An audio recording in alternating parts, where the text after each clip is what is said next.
In math, we have different sets of numbers. We have the whole numbers. Whole numbers are 0, 1, 2, 3, ... We also have integers. So integers are positive and negative whole numbers. So that would be 0, 1, 2, 3, but also negative 1, negative 2, negative 3, etc. And then we have rational numbers. So rational numbers are numbers that can have decimals or fractions. So the way this diagram works is all whole numbers are integers. All integers are rational numbers. Just like if you think of everybody in Grand Rapids lives in Michigan. Everyone who lives in Michigan lives in the U.S. That's how the number system works. So a rational number is a number that can be written as a fraction.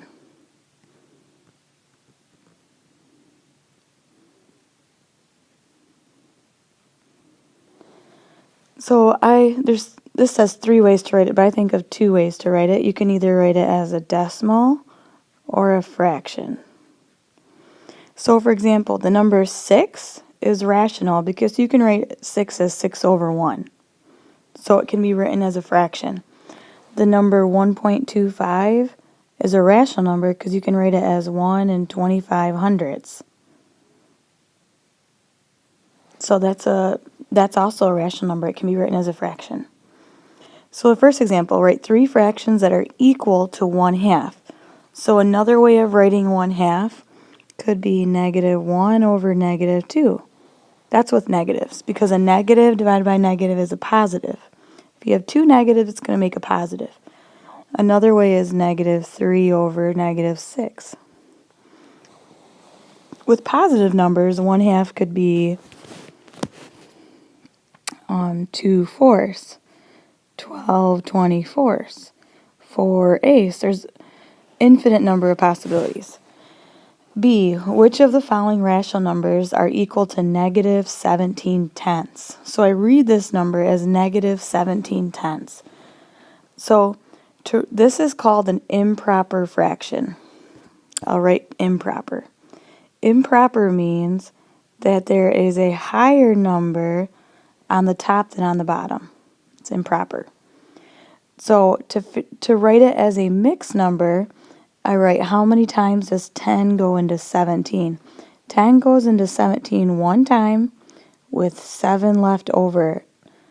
And I always copy whatever the denominator is right here, I write it right here. So this number is the same thing as negative 1 and 7/10. So it's not the same thing as negative 17. Negative 1.7 is negative 1 and 7/10. So that works. Negative 34/20 is actually negative 17/10 multiplied by 2 on the top and on the bottom, so that is the same. And this one is not the same. This is actually 1700ths if I wrote it as a decimal or as a fraction. And then down here, graph each on the number line. You want to turn each number into a fraction first. So the first thing that we do is we put 0 on the number line. And I'm going to go from 1 to negative 1. And I can put 1/2 in between 0 and 1. That's 1/2. 1's going to be right here. Now, negative 8/10. If you took the left-hand side right here and broke it up into 10, 1, 2, 3, 4, 5, 6, 7, 8, 9, 10. I think that's 10.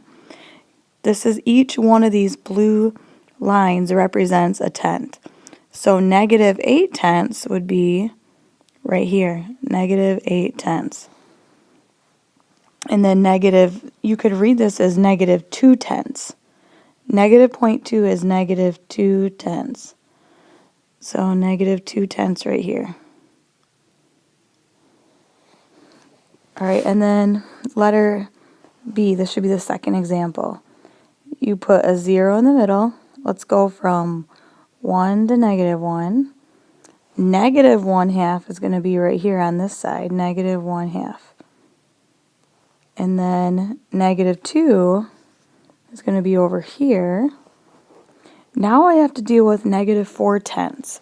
So if I'm going from 0 to negative 1 right here, I'm going to break it up into 10. So this would be negative 5/10. 1, 2, 3, 4, 5. 1, 2, 3, 4, 5. So negative 4/10 would be right here. Oops. It would be just to the right of negative 1/2, so negative 4/10. This is actually 9/10. 9/10. So 1, 2, 3, 4, 5, 6, 7, 8, 9. And this is 1 right here. So 9/10 would be right there. And then on the bottom, evaluate fractions. So you need to follow these steps. Plug in number. Plug in number. Make sure when you're plugging in a negative, you put the negatives in parentheses. Number 2, evaluate the top. And then evaluate the bottom. And then the last step, 3, reduce your fractions at the end. So let's see, so A is 6 plus B is a negative 5. We put that in parentheses. All divided by negative 3. So I'm going to do 6 plus negative 5. Well, that's 6 minus 5, so that's 1 over negative 3. So your answer can either be 1 over negative 3, negative 1 over 3, or a negative in the middle. It's all the same as long as there's just one negative. Letter B, plug in B, so 7 minus a negative 5 all over 3 times 6. So 7 minus negative 5 is 7 plus 5. So it's 12 on the top, 18 on the bottom. Now when you reduce fractions, you got to think of the highest number that goes into 12 and 18. What is the greatest common factor of 12 and 18?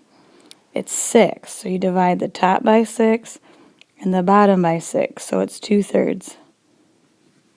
2/3 is your answer. And then C, A plus 9 over B. So it's 6 plus 9 divided by B, which is negative 5.